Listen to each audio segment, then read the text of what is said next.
Episode की starting में हमें दिखाया गया है कि हैनली के सामने अब क्यून पड़ा होता है। एक्चुअली में ये क्यून नहीं है, उसके अंदर पे रह रही सोल बात करती है। वो कहती है कि मेरे जाने के बाद इनका क्या होगा, ये तो मॉर्टल्स हैं, प्लीज़ इन्हें कुछ मत करना। इसके बाद वो हैनली को अपने पास बुलाता है और एक राज की बात बताता है कि उसकी बॉडी एक्चुअली में उसी गुफा में है, बस तुम्हें ध्यान से देखना होगा, मैं वहीं पर हूँ। जिसके बाद वो एक मैजिक को करता है जहाँ पे वो अपने बीवी और बच्चे के ऊपर करता है। एक्चुअल में ये जो सोल है वो काफ़ी ज़्यादा ताकतवर है, क्योंकि ये एक मास्टर की सोल है जहाँ पे वो मैजिक कास्ट करता है, जिसकी वजह से इन दोनों को भूल जाता है कि यहाँ पे क्विनहिन नाम का कोई बंदा रहा करता था या फिर उसके साथ कोई था। और ये सब करने के दौरान वो दोनों बेहोश हो जाते हैं। जब वो उठेंगे उन्हें कुछ भी याद नहीं होगा। तो फ्लैशबैक में दिखाया गया कि किस तरह से वो दोनों को मिले थे। अब यहाँ पे जिसकी वाइफ और वो जो बच्चा है वो मिले थे, और यहाँ पर वो एक मास्टर था जहाँ पे उसका इलाज किया गया। तब वो जाके मेडिटेट करने लगा एक गुफा के अंदर, और उसने अपना एक प्रोटेक्टर ग्रास हॉपर को बनाया। लेकिन उसने देखा कि किस तरह से वो बच्चा काफ़ी ज़्यादा रो रहा था कि वहाँ पास से अंकल चले गए हैं। इस वजह से उसने एक बॉडी को अपने अंदर पे कैप्चर किया, अपनी सोल से निकल कर, अपनी सोल वाली बॉडी से निकल कर। यहाँ पर वो जाने के दौरान जब वो लोहे वाला काम करता था उस दौरान ही उसने उस बीवी और बच्चों को देखा था अपने, जिसके बाद वो वहाँ पास से उन्हीं के साथ रहने लगा। अब यहाँ पास से वो बात करने के दौरान अब ये एक चीज़ और कंफर्म होती है कि वो भी इस बॉडी को छोड़ने वाला है। अब क्यों इनकी बॉडी भी उसने त्याग दी थी, इसका मतलब वो ध्यान में मरा है, यानी कि मेडिटेशन टाइम पे। खैर यहाँ पर हमें दिखाया गया है हैनली को, जहाँ पर वो क्यों उनकी बॉडी को लेकर जाता है। वो थोड़ा दुखी था कि उन औरत और उस बच्चे का क्या होगा, लेकिन वो कुछ भी नहीं कर सकता था। जिसके बाद यहाँ पर वो प्रोटेक्टिव शील्ड को ऑन करता है, जिससे वो एक बंदे को अंदर कैद कर सके। और उसके बाद वो अपने रेप्टाइल्स को छोड़ता है कि वो उस गुफा के अंदर जाएं और जल्द से जल्द उस ग्रास हॉपर को बाहर लेकर आएँ। तभी वो अपने फ्लैशबैक को याद करता है हैनली, और वो कहता है क्विन को कि मैं तुम्हें जल्द से जल्द ठीक करूँगा, चाहे उसके लिए मुझे कुछ भी करना पड़े।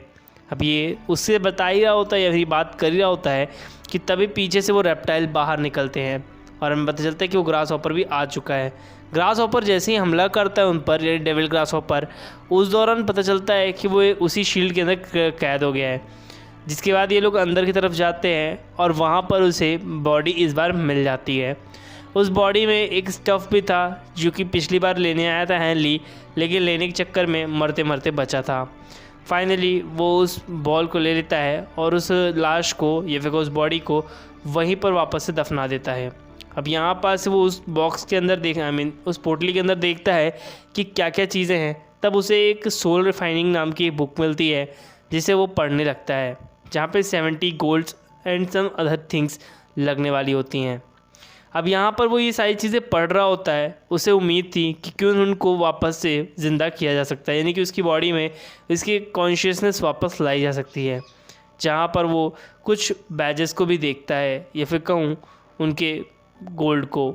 जिसके बाद वो दोनों बाहर निकलते हैं, जहाँ पर वो अपने टॉयज़ को मार देने के लिए बोलता है डेविल ग्रास हॉपर को। डेविल ग्रास हॉपर जो होता है वो बहुत ज़्यादा ताकतवर था, तो पहले तो वो तालिस्मान यूज़ करने की सोचता है, फिर कहता है कि अगर उसने तालिस्मान यहाँ पे यूज़ किया तो ये एक वेस्टेज होगा, इसलिए जो चल रहा है उसे वैसे ही चलने दिया जाए। जहाँ पर वो उस मॉन्स्टर को बताता है कि तुम्हारे मास्टर मारे जा चुके हैं, यानी कि उस रेप्टाइल को। फाइनली दिखाया गया कि इविल सेक्ट वाले भाग रहे होते थे किसी से बचकर, और यहाँ पर हमें पता है कि ये मास्टर है। अब यहाँ पर हमें एक चीज़ और कंफर्म होती है कि वो वापस उस लेडी को लाना चाहती है, जिसे इविल सेक्ट वालों ने सीज़न 2 के स्टार्टिंग में ही कैद किया था। अब यहाँ पर मैं दिखाया गया हैनली के मास्टर को, जो कि वहाँ पर आ जाते हैं और एक शील्ड क्रिएट करते हैं, जिससे वो बंदा काफ़ी ज़्यादा डरता है। और यहाँ पर वो उसे पकड़ लेते हैं, जहाँ पर वो कहता है कि आपको हमारे साथ चलना चाहिए। अभी क्विंग को हम मदद ज़रूर करेंगे, लेकिन यहाँ पर नहीं। फाइनली हमें दिखाया गया एक काफ़ी बड़े माउंटेन को, जहाँ पर एक छोटा सा घर बना होता है। यहाँ पर संगीत समारोह चलता है और खाने भी लाए जाते हैं।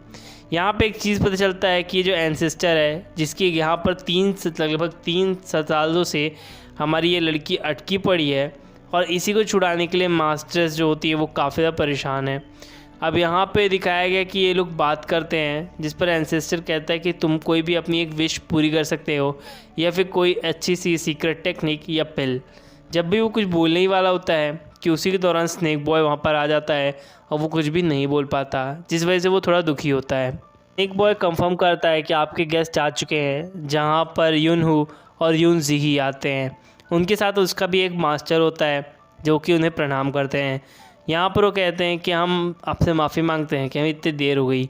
जिसके बाद यहाँ पर ये लोग डिस्कस करना चालू करते हैं, जिस पर वो कहते हैं वैसे तुम्हारे माउंटेन में क्या चल रहा है, और यहाँ पर उन्हें गिफ्ट भी देते हैं एक पिल।